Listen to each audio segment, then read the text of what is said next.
everyone, my name is Nathan Jones, and if you're new here, welcome. I talk about all things movies, specifically Blu-rays, and I'm a little late to the party. We're going to be talking about January, and here we are, almost 2 weeks into February.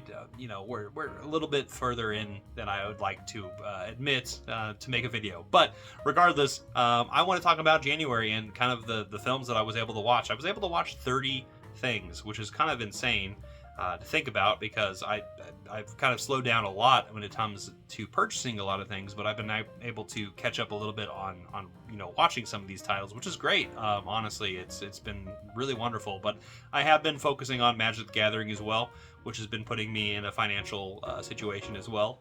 So I'm thinking about that as we go along with this. But I want to talk about all the films that I watched for the month of January. And I want to know, before we jump into this, what you've been watching for the month, and also what you've been watching, currently, right now. What are you watching? Are you watching any TV shows? I'm actually currently watching Attack on Titan again, and I'm finally going to finish it all, and I cannot wait. And I'll talk about that probably, here in a few weeks once I finish it all and go from there. But I would love to know what you're watching, show or movie-wise, and let me know in the comment section down below. So let's jump into the titles that I watched for January 2024. And in no particular order, I'm just going to kind of go in the order of when I watched them, and I might be brief, or I might, have a little bit more to say, but let's jump into it. So the first film I want to talk about is Days of Heaven from Terrence Malick. This is the 4K from Criterion. I picked this up, last year, kind of towards the end, and I had never seen it before. I was really excited to watch it, and I was very blown away by it. Obviously, it's visually very, very stunning. This is actually a new digital restoration supervised by Terrence Malick himself, and camera operator John Bailey and editor Billy Weber. So anyway, so it was good to see them all come together and kind of redux this, because I know this had went out of print, and something that I always wanted to watch, because I've enjoyed a lot of Terrence Malick films, especially like Tree of Life, Badlands, just to name a few. But, this was actually a really great story. This is like right after Badlands, so this is definitely Terrence Malick. He's not known necessarily for his stories. It's definitely more of a visual director, and that's exactly what you get here. You get a little bit of both, right, with this story, which I really enjoyed quite a bit, and I definitely going to try to watch it a couple times to kind of just let it soak in, because obviously initially when I was watching it, I was really paying attention to the visuals of it, and so the story part of it didn't really stick with me, which is not the greatest sign. But at the same time, like I said, with Terrence Malick, it's about the visual for the most part, right? So I'm very excited to jump back into this. And honestly, the performances in it were fantastic from what I remember, and it's a visually stunning film. It's a great looking 4K, and I definitely recommend you checking it out eventually if you can pick this one up. All right, so the next film I'm going to talk about is Saltburn, which I don't have here physically with me. It's one that is very polarizing for a lot of people. Barry Keoghan, I can never say his name correctly, but he a fantastic actor. I've loved him in pretty much everything I've seen him in the Yorgos Lanthimos movies, Christopher Nolan, just to name a few.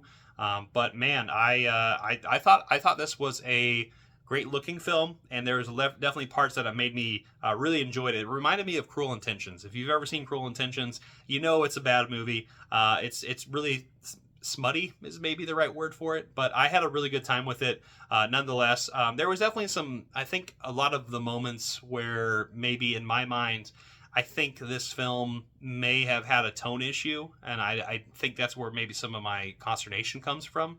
But I did enjoy Barry's performance. I think he was fantastic in it, but I would still kind of be meddling in the middle here with this film. I like parts of it, and I don't like some of it, but I'd love to know your thoughts on it too. It's definitely one of those controversial films a lot of people are talking about, so I would love to know your thoughts on Saltburn.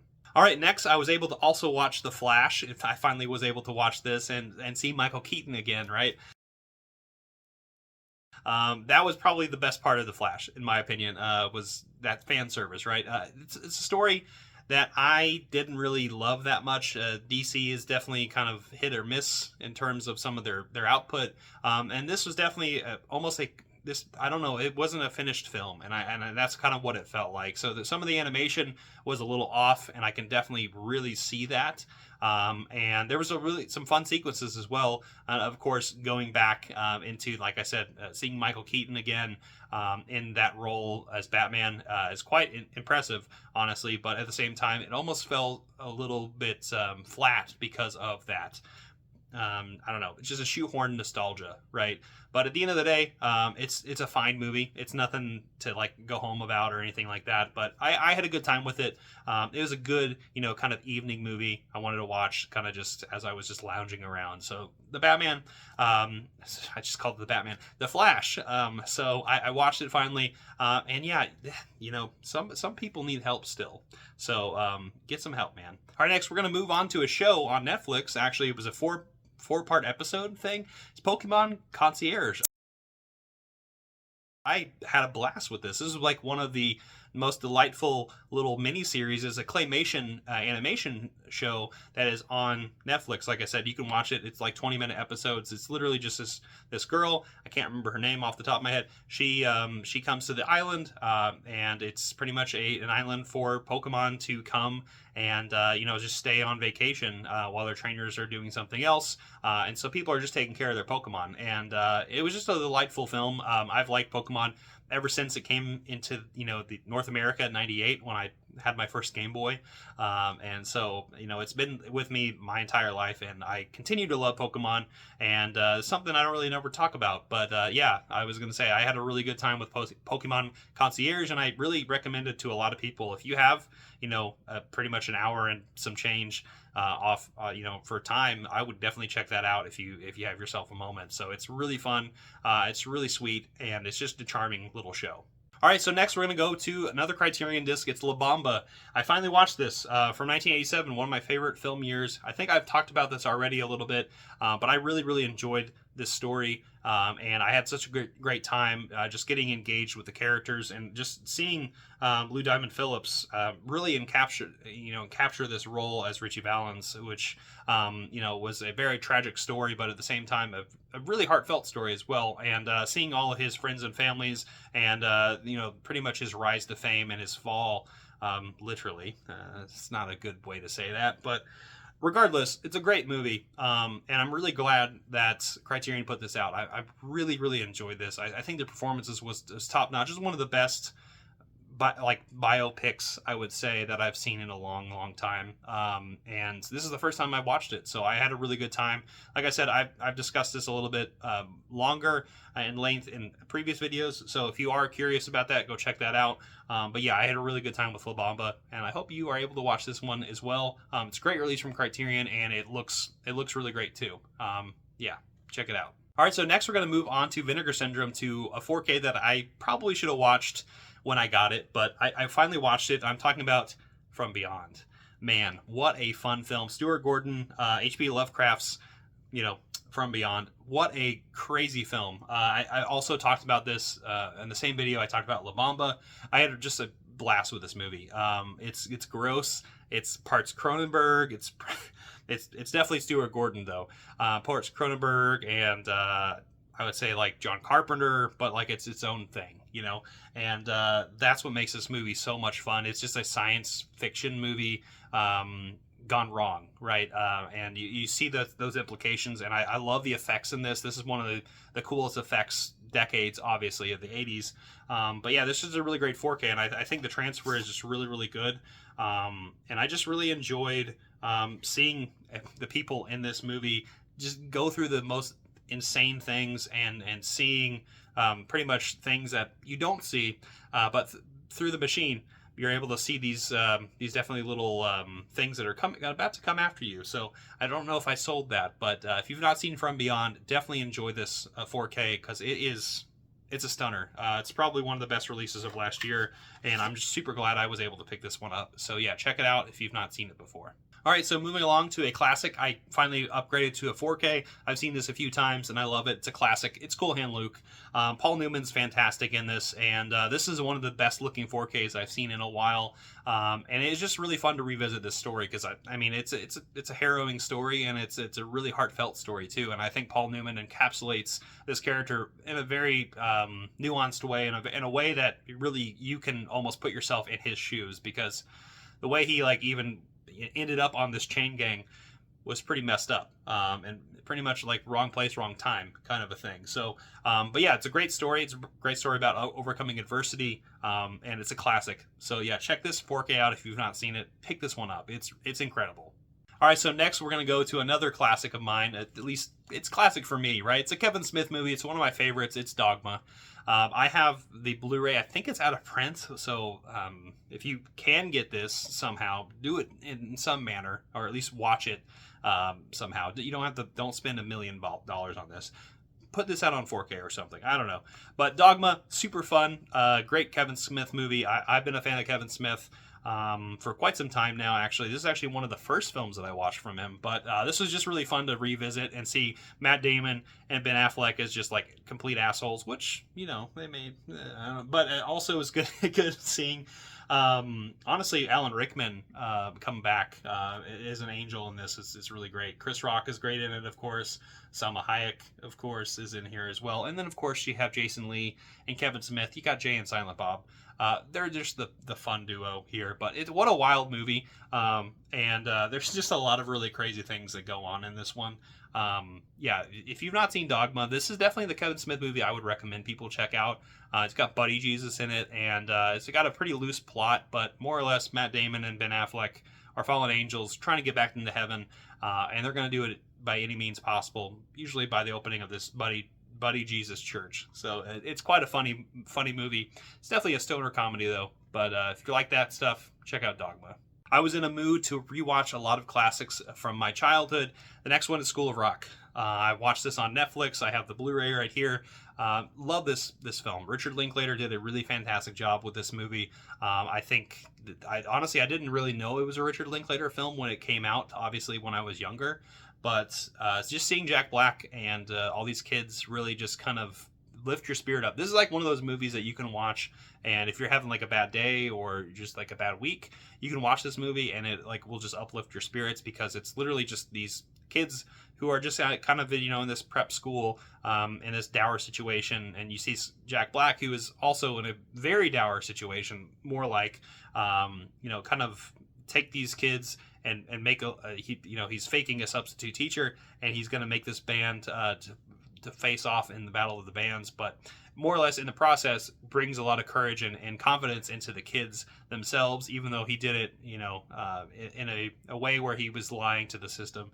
This is a thing that, you know, a lot of people have seen this movie, but I just have a fun time with it every single time. There's endless one-liners in it, and it's just a really wholesome film. So if you haven't seen School of Rock, go check it out. It's just so much fun, and it's got a great soundtrack, and it's got some great one-liners. Check it out. All right, so next I was still continuing with my Netflix binge, and this time I watched No Hard Feelings with Jennifer Lawrence. And what a wild movie. There's definitely parts where I'm just like, I didn't expect to come out, especially that beach scene. I was like, what?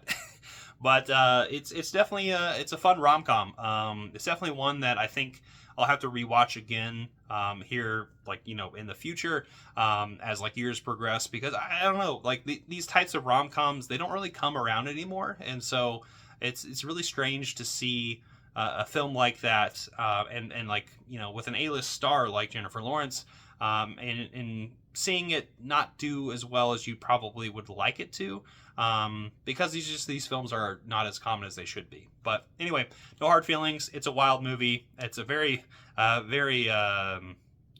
raunchy film is what I would probably put. Yeah, there's some crazy stuff that happens in it, but yeah, it's a great movie though. I had a good time with it, and it's a fun movie. And next, I continue with my binge on Netflix, and I finally watched May December from last year.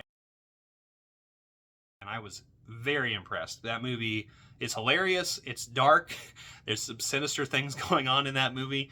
But at the same time, it's just a really well-balanced film, and there's a lot of mystery into it as well. I know I'm kind of dancing around it, but Julianne Moore, incredible, and so was Natalie Portman. Both of them stole the show in this film, and yeah, there's a lot of metamorphosis going on between the two characters, and I really enjoyed it because Natalie Portman, she's really famous. She's a famous actress in I don't remember her character's name, but she anyway, she is going to this hometown to play this character who she's trying to play, and she's being around them, Julianne Moore's character, and just kind of sees those intricacies of her life and pretty much why she's there, and it's quite wild, and there's a lot of lies and a lot of deception, and it's just a really thrilling film, and it's also really, really funny, surprisingly. So go check out May December if you get a chance. It's definitely one of the best films from last year. I had a really good time with it, and I hope you will too. All right, so next, I finally finished the second and third Hobbit films. I was able to watch the first Hobbit film back in December. I was definitely in a Lord of the Rings mood, but I hadn't watched these in a long time. And these movies are fine. They're fun. They're not great by any means, but they're definitely fun, and it's really just fun to go back to Middle-earth. So I enjoyed Desolation of Smaug again, and then seeing the Battle of the Five Armies, which is probably the worst one of the bunch. But yeah, the extended editions are really cool. You get to see a little bit more in this story of Bilbo, just eventually getting the ring and trying to defeat Smaug, and retake the mountain, I suppose, and against a lot of these forces that don't really like each other, right? There's a really big battle at the end, right? But I know a lot of people have seen this trilogy, and yeah, it's just something that's a classic in my mind, going back to Lord of the Rings. And I just love being in this world, so it was really fun to kind of just relive this again. And I'm sure I'll be going to Lord of the Rings very soon, I'm sure, as I'm just reliving some of the things that I've enjoyed in the past. And it was good to rewatch The Hobbit and get that perspective. And so, great performances. Visually, it looks a little off. I think it's a little too, there's too much of a filter on it, and I think that's probably my biggest complaint, besides the adding some stuff, but we won't go there. But I have a fun time with these movies nonetheless. It's a good series. All right, so next we're going to go to another Netflix film, one I watched a few years ago, and I had a good time with it, and I just was like, why the hell not? It's Scary Stories to Tell in the Dark. Film that I watched a few years ago, and I remember going to the theaters and watching it, and it wasn't fully impressed by it, but I definitely had a good time. So it's more or less like an anthology story, but it's all set in one place. These kids find this book, and a lot of these stories have been told about in this town, about this family and this one particular family member who caused a lot of horror in it, and the stories came to life. And that's pretty much what the premise of the film is. And I don't know, it's a fun movie, and I think upon rewatch, I had a much better time than I did the first go around when I watched it. It just feels like one of those movies that I feel like could be potentially a Halloween kind of classic film that eventually will take steam. And I don't know, I think there's some pretty brutal moments in it, and also some pretty scary moments, but at the same time it's got that balance of it could be like a family film, and it also could be something scary. So I think they may play it safe being a PG-13 movie, and they could have made it a little bit more horrifying, because I remember reading those books growing up, and that was pretty scary stuff. But I had a good time nonetheless. It was good to revisit it, and I hope you were able to as well. So next we're going to talk about a Hulu film that I really enjoyed. It was very outlandish and very odd, off-kilter. It's Self-Reliance.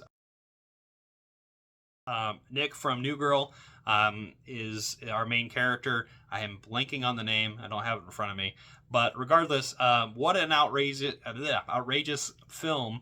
Andy Samberg picks him up in a limo and more or less puts him in this life or death game, and nobody believes him, and it's quite a crazy turn of events. Anna Kendrick shows up, and she's also got her problems, and there's a lot of celebrities who just pop in and out as themselves, and also just some really crazy things happen in this life or death situation. I don't want to give it away, but definitely go check it out because it's a really funny time.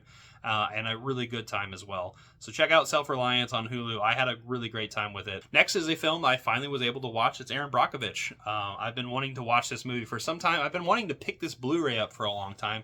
And I was finally able to just pick it up at my local store where I was able to find it.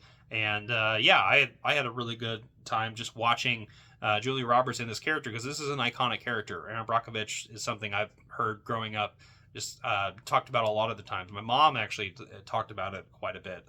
But you know, this was a movie that I didn't know what to expect. I didn't really know what it was about too much. But yeah, it's more about a mother who's just trying to make it her way through life and through a situation, and she gets into law, and it's very brash. She's a very brash woman, and I really enjoy her energy because she's definitely just giving no shits to anybody. And yeah, it was a really great watch, and I had a good time with it. And I'm glad I was able to finally watch this movie, and I'm sure this will be in a rotation in the future. But yeah, I was finally able to watch Erin Brockovich. Yeah, so I finally have it, and I can check that off my list. All right, so next is a really fun BJ Novak film called Vengeance. Came out a couple years ago. There's a lot of wild movies in this, but more or less BJ Novak, kind of an asshole alpha male guy who sleeps with the wrong person, and there's a crazy conspiracy that goes on where there's a funeral that happens, and he gets caught up in it, and that's all I'll say. But it's a fun film. There's a lot of really great cast members in here too. Boyd Holbrook, Dove Cameron, Issa Rae, and Ashton Kutcher's even in here. But yeah, it was a good film. Pretty wild, and I love the concept. I think he wrote a really great film and directed one too. So yeah, check this out if you've not seen it yet. All right, so next is an early Noah Baumbach film that I've been wanting to pick up for a while. I actually got this for Christmas, and I had a good time with it. It's Greenberg, with Ben Stiller, Greta Gerwig, who worked with Noah Baumbach and eventually married the man. Jennifer Jason Leigh's in it, and also Reese Ifans is in this as well. Yeah, this is just a really fun kind of indie rom-com of ways, but also Ben Stiller is kind of a piece of shit in this movie. That's probably my biggest takeaway from this. But I mean, honestly, I would say Greta Gerwig is very awkward and a little bit like that too. Some unlikable characters, but there's some likable moments about them, and it's very real. I don't know, maybe that is the thing that is the draw for this movie, is there's a lot of realistic things going on in it. And yeah, I had a really good time with this, and I'm a big fan of Noah Baumbach and Greta Gerwig, both like separately or together. And so yeah, I wanted to check this one out, and I finally was able to pick it up, and it was a good time. Going from there, I watched this 80s classic, The Paper, which has Michael Keaton, Glenn Close, Marissa Tomei, Randy Quaid, and Robert Duvall. Huge cast. About a paper, a very crazy paper. At the helm is Michael Keaton and also Glenn Close. They're the ones vying for power. It's a really funny comedy. I actually quite enjoyed this. It's one that I had never really heard much about, but I had a good time kind of seeing the zaniness of those characters get in fisticuffs, more or less, a few times, and just over some news stories, which is great, and I love it. But yeah, it's a fun film. It's a fun film from the 80s, and I think you should check it out. And I lied. It's actually from 94, so I messed up. Next, we're going to go to the movies, and I was able to finally watch American Fiction. And man, oh man, did I have a good time with that film. It's very funny. It's very poignant. It's very political, but it's also satirical. And it's just a film that I don't know, it explores a lot of things that it's hard to think about every aspect of the movie in terms of what direction it is trying to say and what it's trying to convey. But I just rhymed like 15 times. But anyway, I had a really good time with it, and it definitely kept making me think, and I really want to rewatch it again.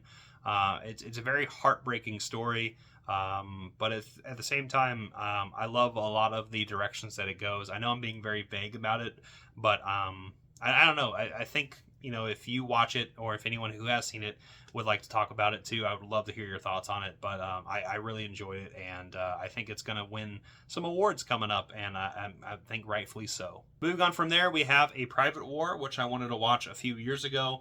It's got Rosamund Pike, Jamie Dornan, Stanley Tucci, and Tom Hollander. And yeah, this movie I really enjoyed. It's definitely during it feels like 27 hour or 127 hours, that those types of films, maybe the war correspondence films of around this time period, like Argo. I almost said Fargo. Man, my brain's not here. But I don't know. I had a good time with this movie. It's not super remarkable, but there was really good performances from Rosamund Pike. I think she really does a great job in this role. Unfortunately, it was a little bit forgettable, and I think that's maybe where I lost some of it in the fog of everything. But next is another movie that I was really up in arms for and just really had high hopes for it. But I'm talking about The Hero. Of course, Sam Elliott, the man, the myth, the legend. It's actually, I mean, it's a good movie nonetheless. But at the same time, I wasn't super impressed by it per se. It just feels like one of those movies of just reliving the past, being this old Western hero. And it is kind of reflective of his own life. And so it was definitely, something that was very interesting, but at the same time, had some moments that I just didn't really jive with, I suppose. So, but yeah, if you've seen The Hero, let me know what your thoughts on it are. I enjoyed it all right. But we're going to move on from there. All right, so next we're going to talk about another movie theater experience. This one is really hard to discuss, and I would recommend people just check it out once I talk about it. But I watched Rainer's Ungodly Camera. 3 short films. I don't remember the titles, but I watched them with my friend, my good buddy, my old roommate.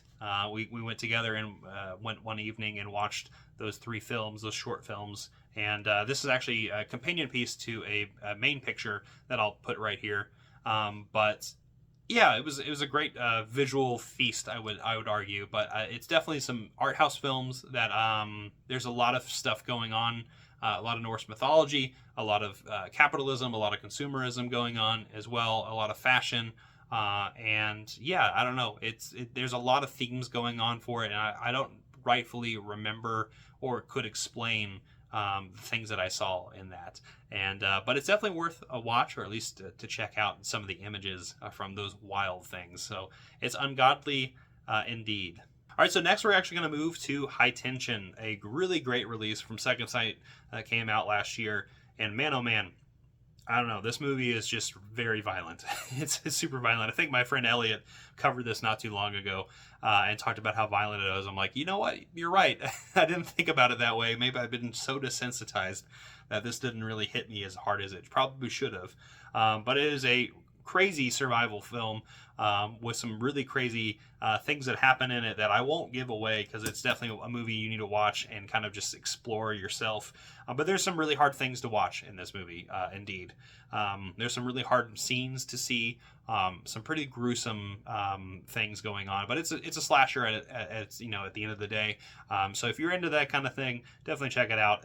And if you're curious about it, I definitely would check it out and get excited about the story, because it's a great story. So if it's a story necessarily, it's just a lot of killing. Anyway, High Tension, go check it out. Great release from Second Sight. Definitely recommend it. All right, so next we're going to go to Netflix one more time. I think it was Netflix. Maybe it was Hulu. But regardless, I was able to watch A Haunting in Venice, which is one of the films that Kenneth Branagh has made recently of all these Agatha Christie, adaptations of his. And I think I watched the first film, but I just do not remember any of it. And so it was not terribly remarkable, and I wasn't really interested in the murder of the Death on the Nile, but I was interested in this one because I actually heard some buzz on A Haunting in Venice. But Kenneth Branagh does a really good job as Hercule Poirot. I can never say these French words. Anyway, Poirot. He great character, iconic, obviously, if you're in, Agatha Christie. But yeah, there's some really great moments in it. I really enjoyed some of the scares, and there was a lot of really great build-ups. It almost felt like an episode of Sherlock with Benedict Cumberbatch. That's what it felt like, and I really enjoyed that atmosphere of the film, and I think you will too. So if you're interested in that, I definitely would recommend checking it out if you can. All right, next I was able to watch Alex Garland's Men, and holy shit, didn't expect this. I didn't expect the way this movie was going to go, but man, very creepy, very atmospheric. Alex Garland's also Just one of the best sci-fi writers out there. Definitely one of the best at adapting a lot of these stories. You know a lot of his work with Danny Boyle, of course, but I really enjoyed this as well. It's definitely one of his lower efforts, I would argue. There's some things I didn't necessarily agree with in terms of the push of the story, but I like the direction some of this went. So it's quite a wild movie. It's another one where it's a little bit contentious. I think a lot of people have their thoughts on it, but I enjoyed it nonetheless, and I'm excited for, I guess, Civil War, because it seems a little too on the nose. Next, I moved on to Austin Powers. I was able to watch International Man of Mystery. It's the first Austin Powers. I've seen this movie so many times. I watched it as a kid. Didn't know what the hell it was. Everything went over my head, but I laughed nonetheless, and here I am as an adult enjoying this. I kept talking about this at work and with my friends and coworkers, and I kept getting it out of my head. So I had to watch Austin Powers and just enjoy Dr. Evil and number 2 and just all the characters, and Vanessa, of course. And so I might jump into the second and third probably soon. Of course, if I'm going to start the first one, I'm going to watch all 3. These are just fun films, and I love Austin Powers and always will. All right, we're almost to the end, but next is another rewatch I had that I had a hankering for. I don't even know where it came from, but I rewatched King Arthur with Clive Owen at the helm, Jerry Bruckheimer's film. You know what, this movie, there's some things that don't hold up, or it's definitely an off-telling of King Arthur in the story, but I really enjoy the performances in this, and I have some really good memories of watching this growing up, watching Troy and watching Gladiator and Braveheart and things like that. So this was the era of Sword and Sandals, and King Arthur is definitely one of the better films from that time period. Keira Knightley, a young Keira Knightley in this film. Ian Grufford is in here as well. Also, I believe one of the Skarsgård, Stellan. I think Stellan Skarsgård is our main villain in here as a Saxon. I don't know. It's just a fun film, and there's Mads Mikkelsen's in here as well. I'm just remembering names in my mind of the people in here playing a really great assassin. And I don't know, great film. I love rewatching that. And the final film that I want to talk about is another one that I got from last year that a lot of people are talking about, and it's a really great 4K. And I'm talking about The Warriors right here from Arrow Video. Man, oh man, this is a great story. I've only seen it twice now, actually. A couple years ago for the first time, and I rewatched it here again on 4K. Glorious 4K. It looks fantastic. But yeah, it's a story of the Warriors, a gang in New York during the 70s, and they all meet up, to have this this truce, right, with the gangs in the city. Something goes awry, and they're on the run because they're getting blamed for it, and that's kind of the gist of the story. But man, oh man, a lot of fun moments, a lot of crazy moments, and just to think of that time period. I know it's allegorical, but at the same time, there's definitely some of that. I feel like that was very present during that time. And so it's very strange, but also at the same time, it's just a great 4K. Well, thank you so much for watching all that. I hope it made sense. I probably rambled a little too much, but I'm a little bit rusty getting back into videos. But I hope you enjoyed my choices for the month, and I would love to know what yours are down in the comment section down below. Feel free to give it a like and comment down below, share, hit the notification bell, subscribe, and I'll be back soon enough for more. I'm not jonesing around.